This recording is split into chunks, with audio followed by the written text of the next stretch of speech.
There are stories the sea likes to keep to itself, currents that twist not only water, but time itself, not found in books, not written in maps, just murmured between sailors after too many drinks and too many storms. One tale rises more often than the rest, the tale of the old red ship. They say she appears only on moonless nights, in the far corners of forgotten seas. No wind in her sails, no hands on her wheel, yet she moves, silent and certain. Her sail crimson and torn, as if soaked with time itself. Her hull aged but unbroken, as though protected by something beyond nature. And no ship that crosses her path ever returns the same, if they return at all.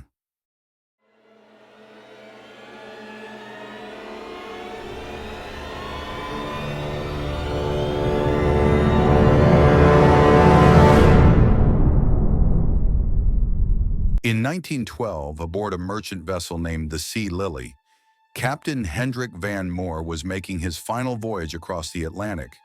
A stern but respected man, he was known for never fearing storms or ghost tales.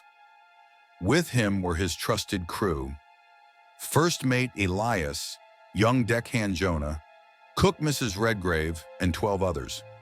Their mission, to deliver rare cargo to a private collector in Europe, old maritime artifacts wrapped in tarps and silence. The sea was restless for days, compass spinning, birds avoiding the ship. And then, on the seventh night, they saw her. It began with a chill, not the kind that rode the wind or slipped past your collar, but something deeper, a tightening in the chest, a crawling sense that the sea itself was holding its breath. Jonah had been on deck alone for less than an hour, wrapped in a threadbare coat and lost in thoughts of the shore. The night had grown thick with fog, unnaturally fast, the kind of fog that muffled sound, deadened light, and left the world a smear of gray upon black. He squinted into the gloom, leaning against the rail, when a shape began to form. At first it was only a shadow, broad and tall, almost too still for the waves that should have rocked it. Then details emerged, sharp angles, rigging stiff in the air like skeletal arms, and sails, massive, torn in places and unmistakably red. But not the red of fabric or dye, no. These sails looked soaked, rusted, like old blood baked into canvas by decades of sun and sea.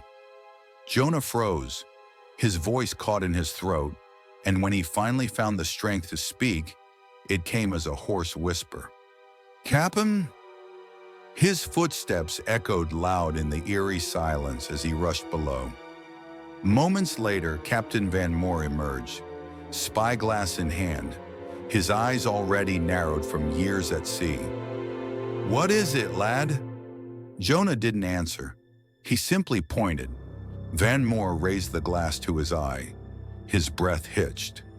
Through the magnified fog, he saw what shouldn't be there.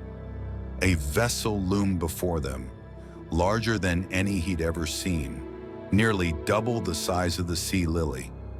Its hull was deep red, tinged with brown, as though carved from the rust of sunken ships. Barnacles clung like leeches across its flanks, and its mast creaked, though no wind blew. No lanterns, no torches, no signs of life.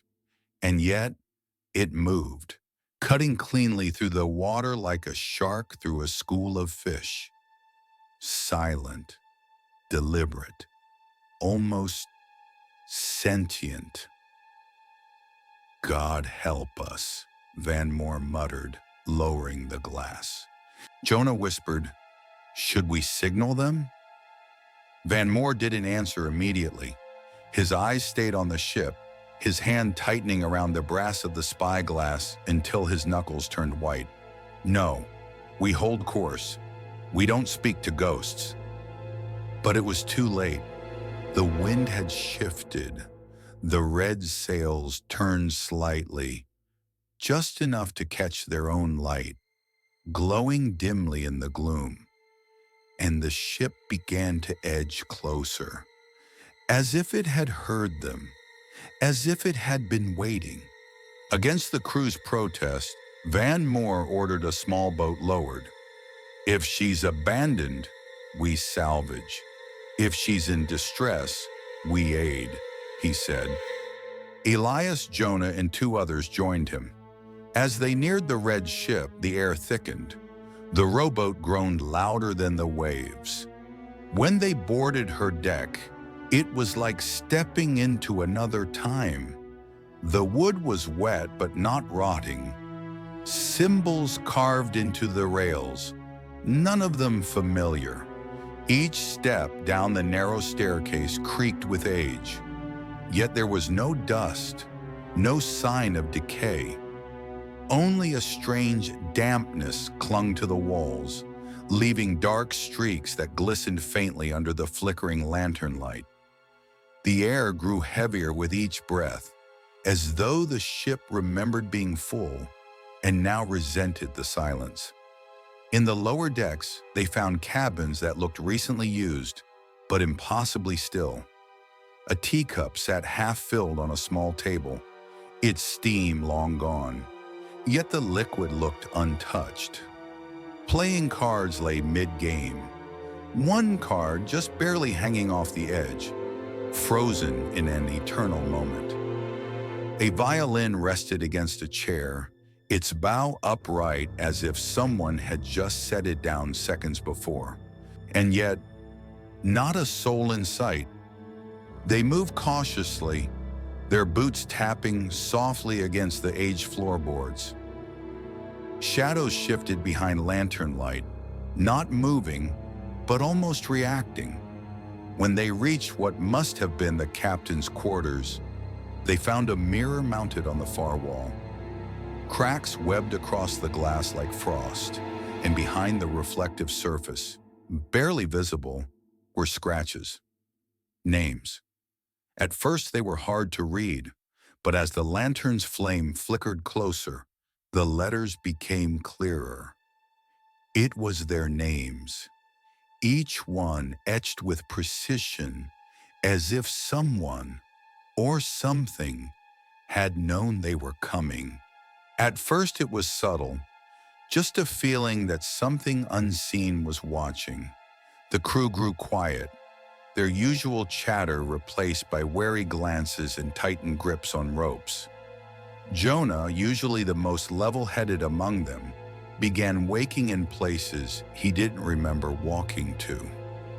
One night, he was found on the main deck, barefoot, staring out into the fog with his eyes half open. He mumbled words that no one recognized, words that didn't sound like any known tongue, as though they were echoes from somewhere older than the sea itself. In the galley, Mrs. Redgrave let out a startled cry. She had lifted the lid of her stew pot only to find small silver fish swimming calmly in the warm broth, alive and still, as if they had never belonged in the water to begin with. Elias, ever the skeptic, claimed to hear laughter drifting through the mist. Not cheerful laughter, but soft, drawn out, and distant, as though someone were telling a joke only the fog could understand. The sound always came just after sunset, and never from the same direction twice. Even stranger was the ship itself, the one with red sails. No matter how far the sea lily turned or how long they sailed, it remained there, just visible beyond the fog, silent and unmoving, never growing nearer but never slipping away either. Some of the crew began avoiding the rails altogether, refusing to look out at the sea. They claimed that each time they did, the red ship looked slightly different, as if it were changing, evolving, remembering them. It didn't follow, it waited, and that made it worse. That night, with the crew on edge and the red sail ship still looming in the mist, Van Moore made a decision. He descended into the cargo hold, lantern in hand, determined to find answers. The crate was old, iron-bound and sealed with rope, so brittle it crumbled at his touch. Inside, he found objects wrapped in faded cloth and sea-worn leather. There was a compass that spun counterclockwise, no matter which way he turned. A ship's bell, dark with age, chimed gently, though no hand touched it, its ringing soft yet unsettling, as if calling something unseen. But what held Van Moore's attention was a journal. Bound in cracked red leather, the name on its cover had nearly faded. Captain Albrecht. He opened it slowly, flipping through damp, fragile pages filled with elegant, slanted handwriting. Albrecht had been the commander of the Crimson Bride, a ship reported lost in 1704 with no survivors. The entries started normally: weather notes, crew rations, sailing routes. Then they turned strange.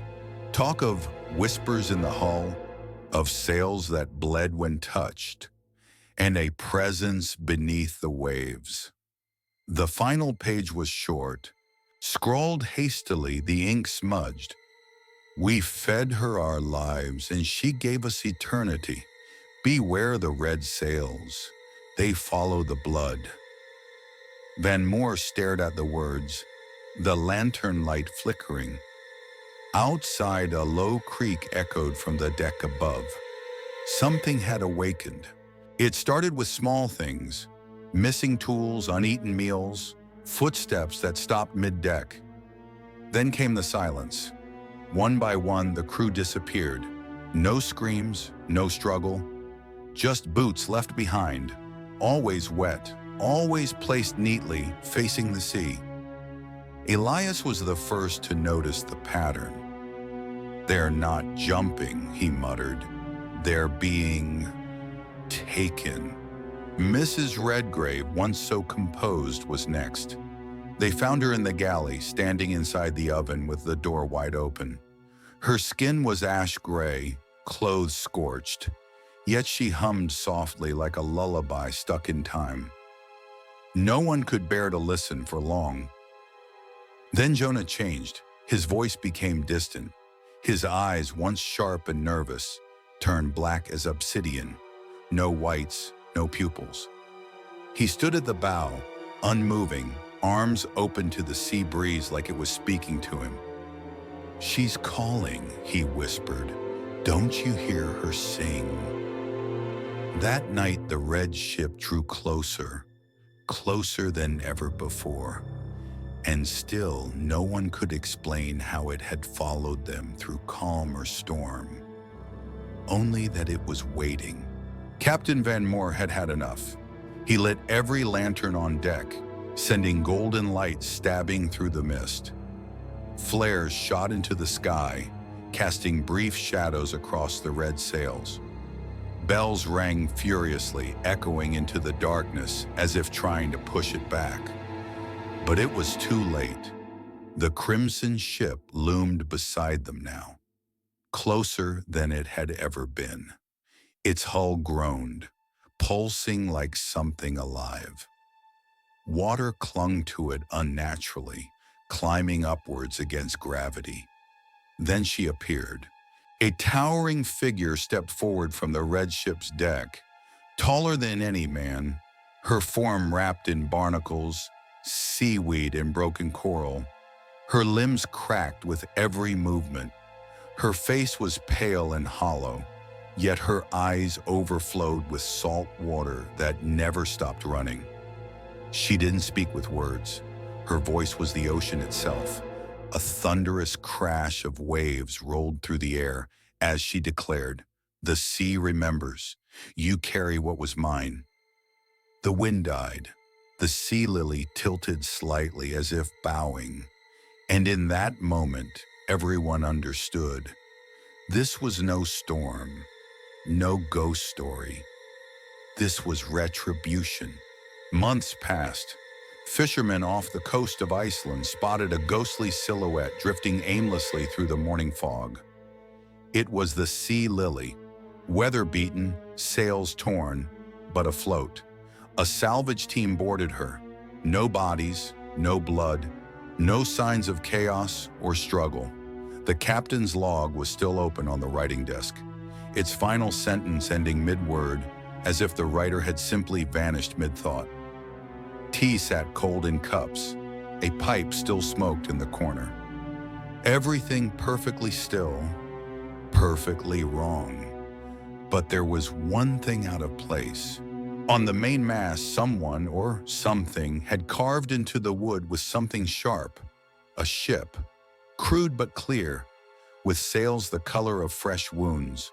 On the horizon, that same red silhouette drifted again, just beyond reach, as if waiting.